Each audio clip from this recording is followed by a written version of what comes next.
"Can you take us to town?" she asked. The rancher nodded. "Only if you promise to come back home." The wind slid over the prairie like it was searching for a place to land. Silas Crowder, alone on his spread called the broken wheel, felt it tug at his coat, and at the quiet he called a life. The barn roof groaned behind him, but the weight in his chest came from a sense the day was waiting for something. He was tightening the cinch on his horse when he saw her. She stood at his gate with a girl gripping her skirt, two worn shapes against the wide land. The woman's dress was travel-stained, boots scuffed, hair loose and hiding a yellow bruise along her jaw. The girl kept glancing back over her shoulder, like she expected the horizon to spit out a monster. Silas rode closer and tipped his hat. "Mornin'," he said. "Good morning," the woman answered. "We were hoping you might take us to town." No wagon, no horse, just sore feet and a look that said they'd run out of safe places. "You got names?" he asked. "Alara," she said. "And this is Marigold." Silas took them in. The bruise, the way Alara stayed between him and the child, the way both listened more to the silence behind them than to his voice. "I can take you," he said. "Town's half a day from here." Relief flickered through her eyes. Before she could thank him, he added, "But only if you promise to come back. Here, after you're done." She blinked. "Come back? What?" "Because whatever you're running from," he said, "I don't reckon it's given up.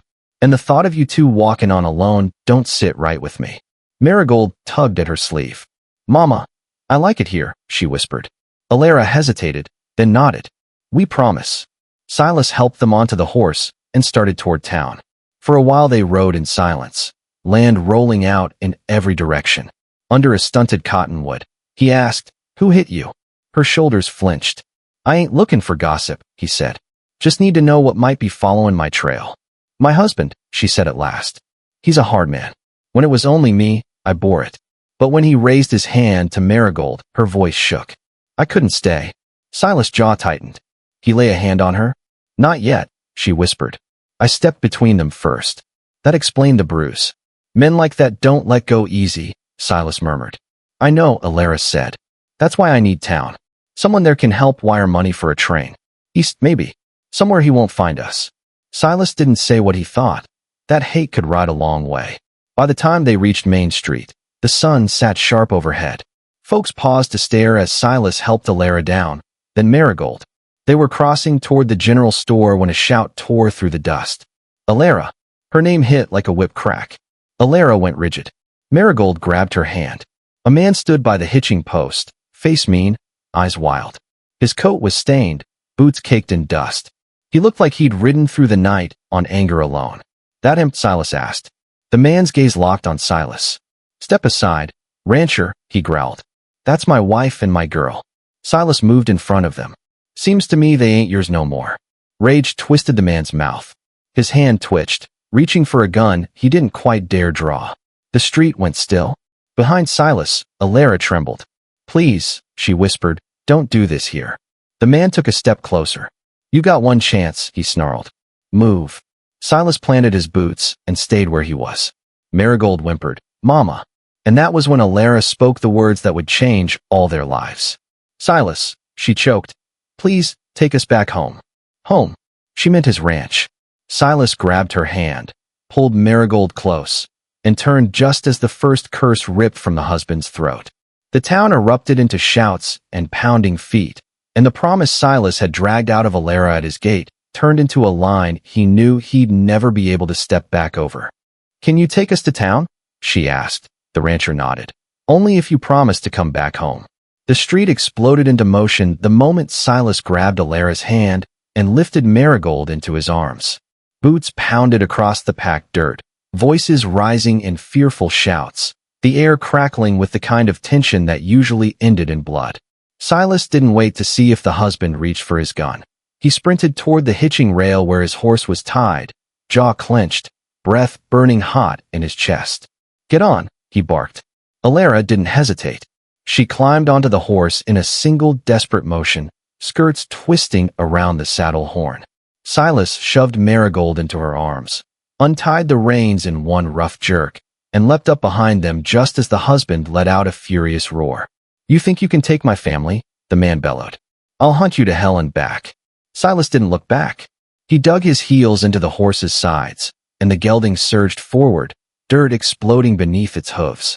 Alara clung to Marigold, and Marigold clung to whatever she could reach, her mother's waist, Silas' sleeve, the saddle leather. The horse tore down the street, dodging startled townsfolk, weaving between wagons, kicking up dust that swallowed their pursuer. But Silas knew the man would follow.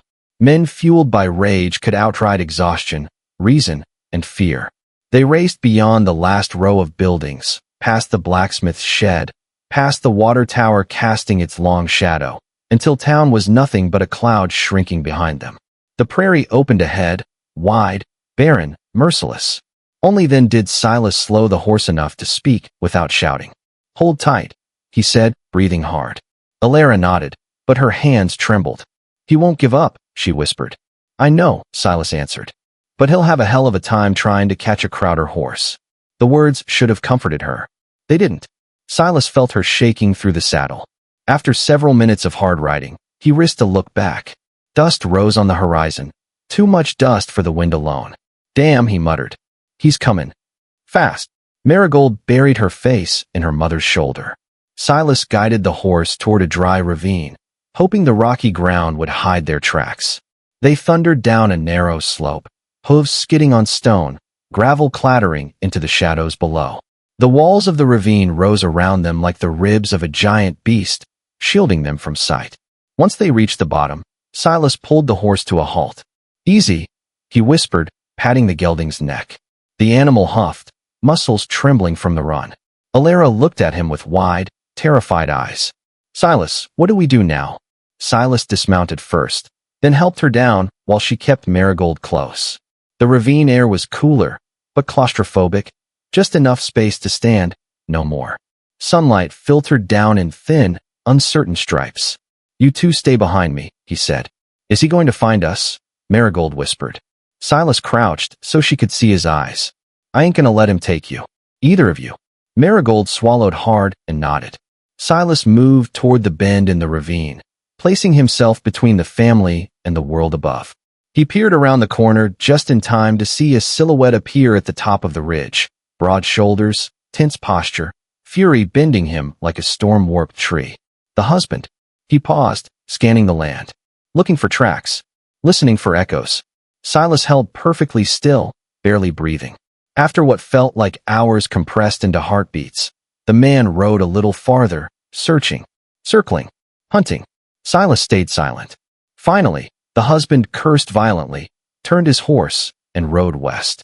Silas waited an extra minute before exhaling. He returned to Alara and Marigold. "He lost our trail for now." Alara sagged against the ravine wall, relief and exhaustion colliding all at once. "Thank you," she whispered. "I don't know how to repay." Silas shook his head. "You don't owe me a thing." She met his gaze, eyes shining with fear, gratitude, and something softer beneath it. Something he didn't dare name. "We should head for the ranch," Silas said. "We'll be safer there." Marigold tugged her mother's sleeve. "Mama, will he come back?" Alara answered before Silas could. "Yes, sweetheart. But we won't face him alone." Silas nodded, surprised by the warmth spreading through his chest at her words.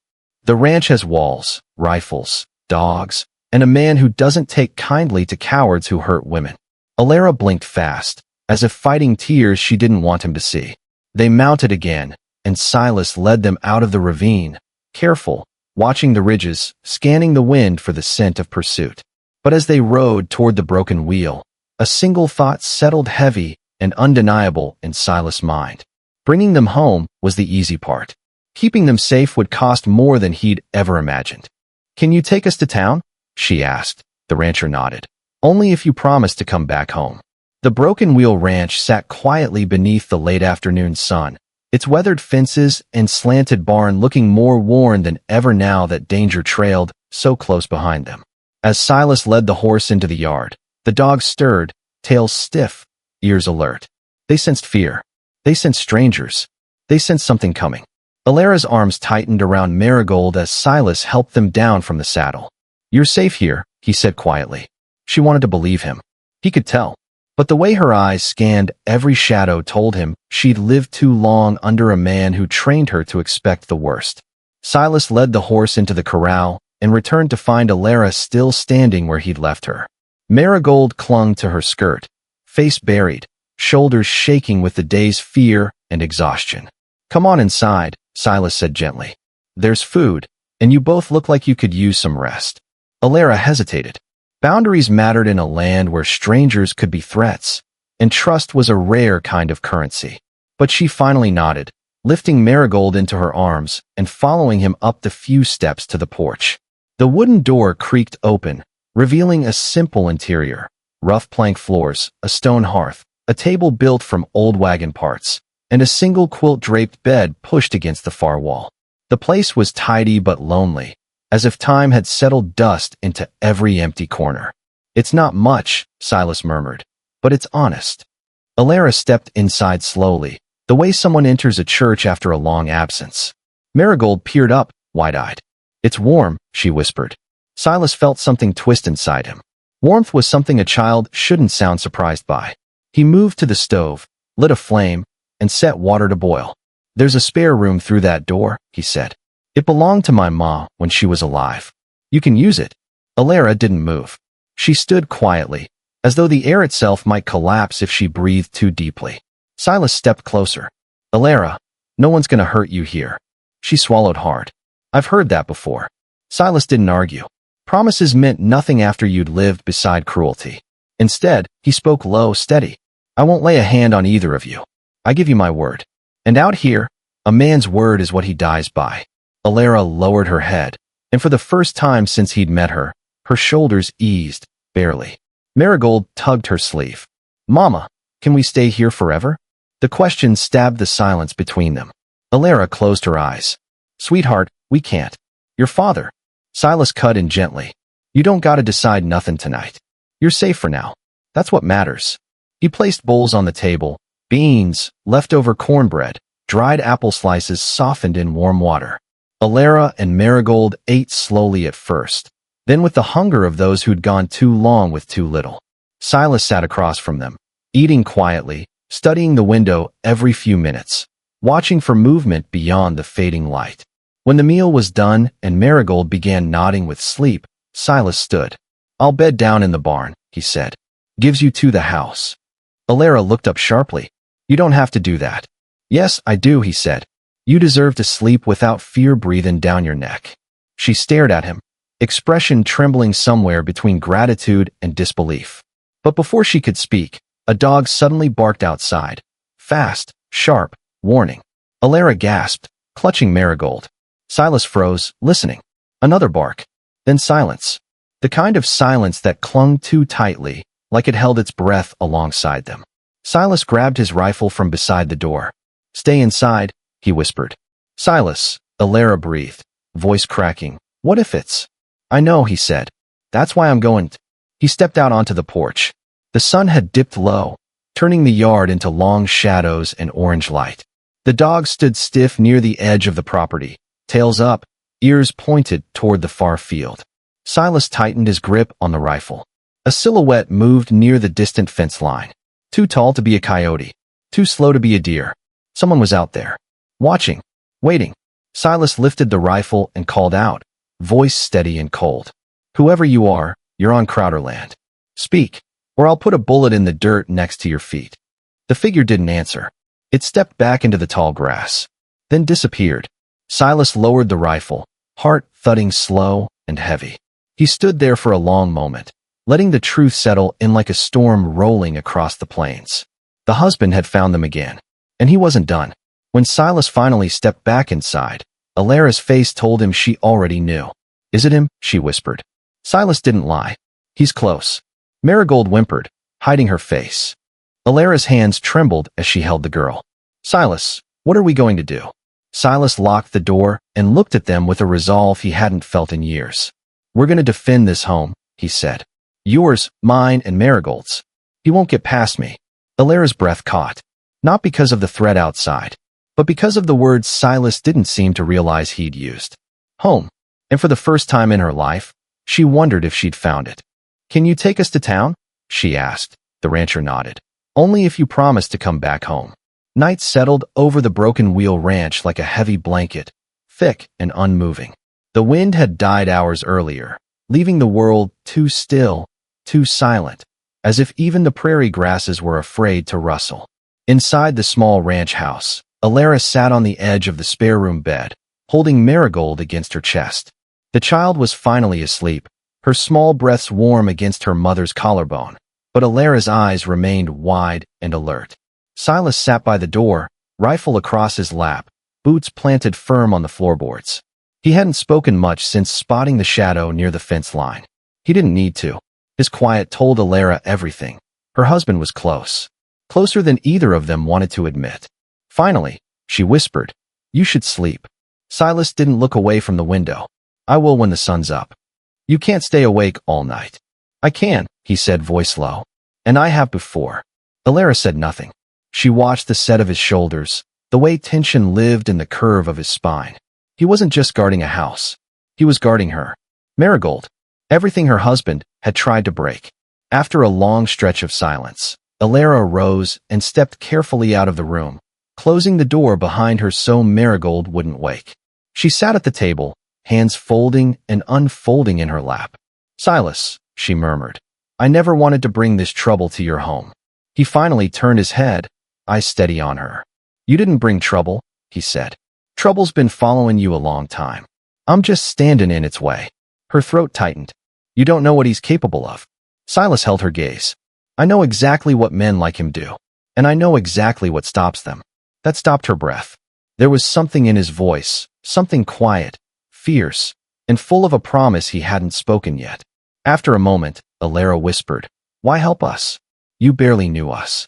Silas turned fully now, rifle resting across his knees. "Because you deserved help long before you asked for it," he said. "And because Marigold deserves to grow up knowing what kindness is, not fear." Her eyes filled. She looked away quickly, wiping tears with the back of her hand. "Alara," he said softly, "you ain't a burden. Neither of you are." She swallowed hard. "I've never been told that before." Silas opened his mouth to answer, but a sudden growl from one of the dogs cut through the night. Low. Warning. Alive with fear. Silas shot to his feet. "Get back in the room," he whispered. "Silas." "Now." She obeyed, stepping into the room where Marigold slept. She shut the door, but left a small crack, watching through it. Silas moved silently to the window, lifted the edge of the curtain, and peered into the yard. The moon cast faint silver light over the ranch, long shadows stretching across the ground like crooked fingers. The dogs paced near the barn, hackles raised. Then, footsteps. Not the shambling kind of an animal, the purposeful kind of a man.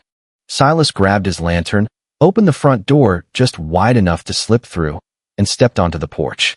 The boards creaked softly beneath him. "Show yourself," he called out into the dark. Silence. Then a voice, low and venomous, slithered through the night. "That's a mighty big tone for a man hiding behind another man's wife." Alara's breath hitched behind the cracked door. Silas stepped forward, lantern casting a circle of gold around him. "She ain't yours." "Oh, she is," the husband hissed. "She always will be." Silas lowered the lantern slightly, letting the shadows swallow half his face. "You're trespassing. You got 10 seconds to leave." A slow chuckle drifted out of the dark. "You think you can keep her from me?" Silas didn't answer. He didn't need to. His stance told the truth. The husband's silhouette finally emerged, just far enough to see the glint of metal in his hand. A pistol. Alara gasped softly behind the door. The man smirked. "Thought you'd hide her out here like some scared little rabbit. But I'll take her back. And the girl. And I'll deal with you on the way." Silas raised his rifle. The air crackled. The husband raised his pistol. And then, hoofbeats. Fast. Dozens. Coming from the east. Silas turned sharply. Lantern light reflected off 6 riders cresting the ridge. Local ranch hands. Neighbors. Men who'd seen the stranger prowling near town and ridden to warn Silas. And they weren't alone. Sheriff Ennis rode at the front, badge glinting under the moon. The husband spun, eyes wide. "Drop the gun," the sheriff called. The husband hesitated. Silas didn't. He fired, hitting the ground inches from the man's boot. The husband jolted, dropped his weapon, and fell to his knees. Rage flickered through him like a dying flame, but it was over. He'd pushed too far, crossed too many lines. The sheriff cuffed him, reading charges Silas barely heard. His pulse was still pounding too hard, his hands shaking not from fear, but from everything he'd nearly lost. When the riders began escorting the husband away, Silas finally turned back to the house. The door opened. Alara stood there, Marigold behind her. Their eyes were on him, fear fading, replaced with something deeper. Silas lowered his rifle. "It's over," he said quietly. "He won't hurt you again." Alara stepped toward him, voice trembling. "Silas, what do we do now?" His answer came without hesitation. "Now," he said, "you stay? Both of you. At least until you choose otherwise." Her breath caught. The door behind her glowed warm with lamplight. The ranch stood steady, waiting. And for the first time since she fled her old life, Alara let herself believe in something she had never known before. Safety. And maybe the beginning of something more. "Can you take us to town?" she asked. The rancher nodded. "Only if you promise to come back home." Morning broke slowly over the Broken Wheel Ranch, soft gold spilling across the fields like a promise the night had almost swallowed. Alara stood by the window of the small room she and Marigold had slept in, watching sunlight touch the land that had sheltered them. The house was quiet. Too quiet for someone who had lived years under the weight of another man's footsteps. She heard Silas outside, tending to the horses, steady sounds, safe sounds. The kind that didn't make her flinch. When Marigold stirred awake, she climbed into her mother's lap, small arms wrapping around Alara's waist. "Is he really gone?" the child whispered. Alara pressed her cheek to Marigold's hair. "Yes, sweetheart, he is." But even as she said it, fear tugged the edges of her thoughts. What if he came back? What if the law didn't hold him long? What if safety was just a moment, not a future? She found Silas in the yard, coiling a rope with careful hands. He turned when he heard her step onto the porch, lifting his hat slightly in greeting. His smile was faint but warm, something she was still learning how to receive. "Mornin'," he said. "Good morning," she answered softly. Marigold ran straight to him, and Silas leaned down, scooping her up effortlessly. It was the first time Alara saw her daughter laugh in months, an unguarded, bubbling sound that broke her heart and healed it all at once. Silas carried the girl as if she belonged in his arms. "Breakfast is inside," he said. "Made coffee. And flapjacks. Might be a little overcooked." Marigold giggled. "I like 'em burnt." "Well then, lucky for you," he grinned. Alara watched him, watched her daughter, watched the gentle way he stood between the morning and every dark memory they'd escaped. A warmth she didn't want to name pressed against her ribs. After breakfast, when Marigold went outside to pick wildflowers, Silas leaned his elbows on the table and spoke quietly. "The sheriff aims to take him to Fort Bridger for trial," he said. "Won't be back here anytime soon."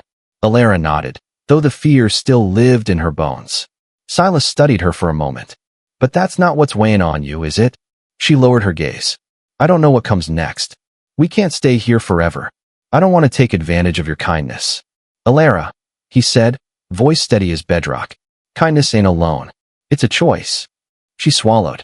"You barely knew us." "I know enough," he murmured. "I know the way Marigold looks safer today than she did yesterday. I know you've been carrying more hurt than any person should. I know I'd lay down my life before I let harm come to either of you." Her breath caught. Silas didn't reach for her, didn't crowd her. He just spoke the truth plain and simple, the way honest men did when the world tried to make things complicated. After a moment, Alara whispered, "You don't have to take care of us." "Maybe not," he said, "but I want to. And that's different." Tears pricked her eyes, and she turned away, but Silas stood and moved beside her, not touching her, just close enough that she felt the steadiness of him. "You said you didn't know what comes next," he murmured. "So let me ask you something straight." She lifted her eyes to his. "Do you and Marigold want to stay? Not out of fear, not out of obligation, but because this land, this house, maybe it feels a little like a place you could breathe again." Alara's lips trembled. She looked outside, where Marigold stood holding a fistful of wildflowers, smiling in the sunlight like a child who finally believed in tomorrow. Alara's voice came out as a whisper. "Yes, I want to stay." Silas exhaled slowly, relief softening every line of his face. "Then stay," he said simply. "This is your home as long as you want it." He stepped out onto the porch to call Marigold, and the girl ran to them with flowers clutched tight. "These are for Mama," she said, handing the petals to Alara. Then she handed one tiny blossom to Silas. "And this one is for you." 'Cause you keep us safe." Silas's throat worked, but he managed a small smile.